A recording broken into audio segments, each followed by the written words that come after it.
Hey everyone, Rascal here. And Mama, welcome to our podcast. Today we're covering the Batman film The Long Halloween Part 1. Yes. This is the two-part movie? What? Now this movie is broken into two parts, as Rascal just said, and is adapting the graphic novel of the same name. It shows a time in Batman's early career in which he faces a killer who only strikes on holidays. Or so they tell you.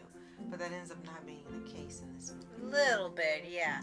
And before we start, be sure to like, subscribe, notification bell, and some future podcasts and more plus videos. Best part of this movie is that Jensen Ackles, aka Dean Winchester, got to fulfill his dream of being Batman. Yes, that was hilarious. Like, that was a shout out for all the supernatural people. Yes. And while it was wonderful, it was a little confusing because we've come to love him as being the voice of Red Hood. Yeah. Since Under the Red Hood. Right. So hearing him as Batman, he had to keep remembering he's not Red Hood, he's Batman. Yeah. But with the script he'd been given and the content and direction he was given, he did a great job. Yes. And we're hoping that he will be able to voice Red Hood again in the future, like they ever include his character Young Justice or some other animated series, because that's his biggest voice acting role to date. We don't know how much it'll be for him actually being Batman now. We assume it's going to be big, but we were surprised to see, when we watched it, we didn't even hear any people talk about his role in here. Maybe it was more hyped up at the time it was out and they were promoting it. Because this came out, part 1 came out in 2021, and then part 2 came out in 2022. So they split up like you would see one part 1 year and one part the second year. And another thing that probably made it a little offsetting for some people, this is pre the Batman days as we know him with the Robins and Alfred's help and fighting, the cavalcade of villains of Gotham City. This was really his beginning. Right. And DC has been beginning to do a few of these movies now, especially like with the live-action theatrical Batman, where instead of showing Batman in the usual fight with the villains of Gotham, they keep now going to almost like prequels, almost like the status of Gotham, where they're showing more Batman's early career as Batman. So you're not going to get him figuring out everything. Like you said, the rogues gallery, the sidekicks, it's all different people. His attitude's much different. And his costume is as well. Right. Never seen Batman with knee-high boots on. And it tended to make him look shorter. And I don't know if anyone thought of that when they were drawing this. He normally has the calf-high or the lower. And these were knee-high. And even though Batman's supposed to be big and tall, especially based on Jensen Ackles himself, this Batman looks shorter because of the illusion of the knee-high boots. Right. He also had like the brief that was cut more like a French cut, which was really weird. Yeah, it was. And maybe they were trying to adapt of the style of the book. Now, we didn't know this was a graphic novel at first, but apparently the graphic novel is one of the best Batman stories ever written. So the fact that they actually adapted this was a big deal. So my guess is they were trying to stick with his design style at the time that book was written, because we see every artist designs him differently and every decade has him differently. Very, very different take on the Batman saga. And it was really different because you see a Batman that's not so confident. We're so used to seeing him as he is now, world's greatest detective, confident, assured, kick-ass. But in here, he kept doubting himself. Yeah. He kept questioning his choices. He kept going to Alfred, and Alfred trying to give him assurance that he was doing the right thing. Right. And then Catwoman, was really a surprise early on in this version. Yeah. Being connected to him. Right. And the way they have the time span going on in this movie, this is supposed to be over the course of maybe over a year. The killer strikes on Halloween and then keeps appearing or making the mark every holiday. So it comes around Halloween, Christmas, New Year's, Thanksgiving, even the ones that are federal holidays.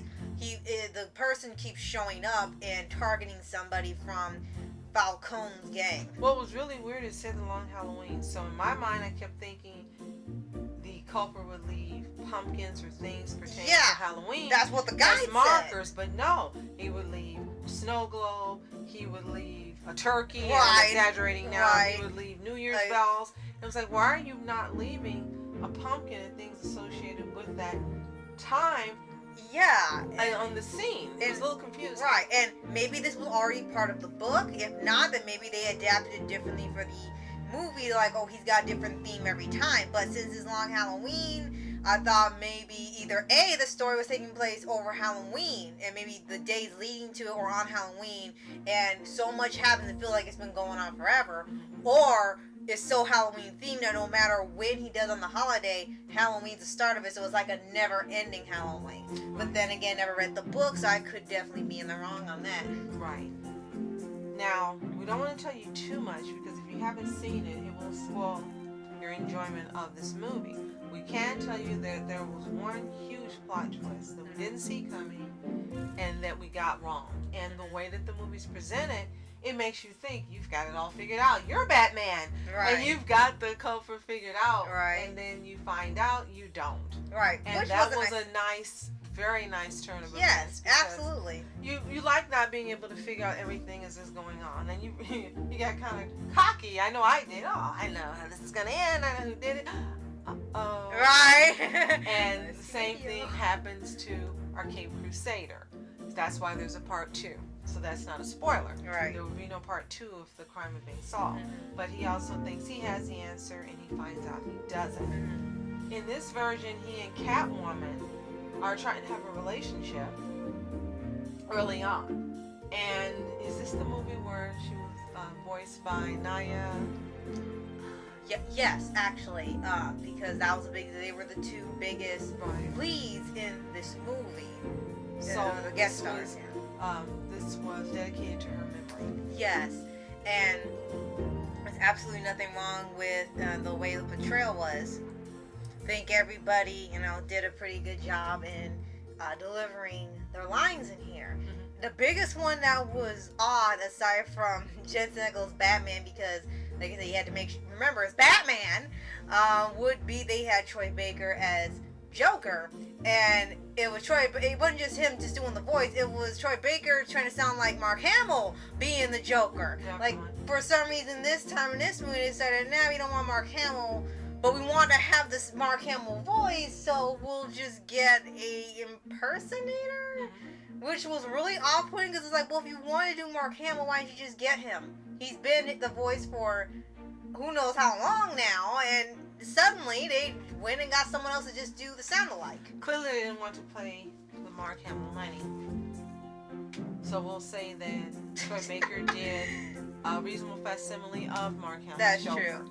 And I would like to add that this is a fantastic role to be a representation of Naya Rivera's legacy in her final role. She did a great job as Catwoman. Yes. She really did.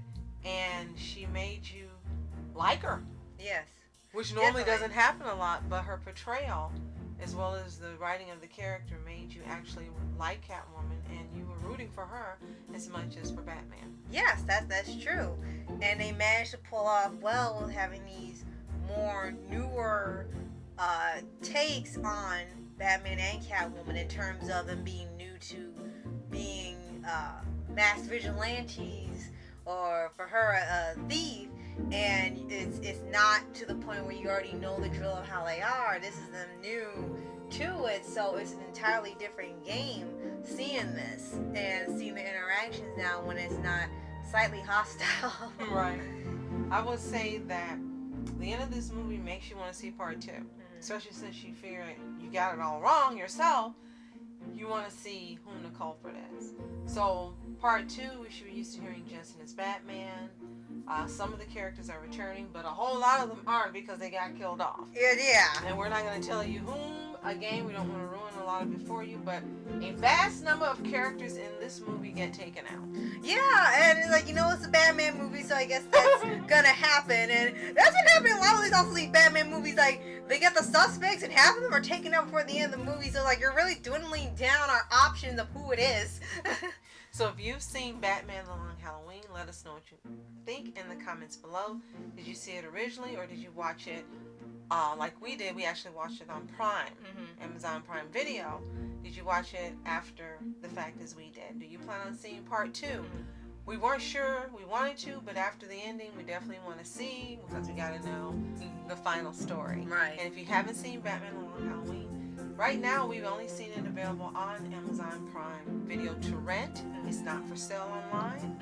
Not on Amazon, at least. If you know if it's for sale somewhere else, let us know in the comments. Yes. And if you haven't already, subscribe for updates, weekly videos, and your favorite anime series, anime shows, and all things animation. Yes, and thank you so much for supporting us. We really appreciate you. And if you would like us to check out your channel, leave us the name in the comments below. Better yet, leave us the link so we can click it directly, and we'll be happy to give you a follow and support you as well. Yes. So, thank you so much for watching Roscoe Entertainment. And I'm Mom Entertainment. Have a fantastic day. Peace.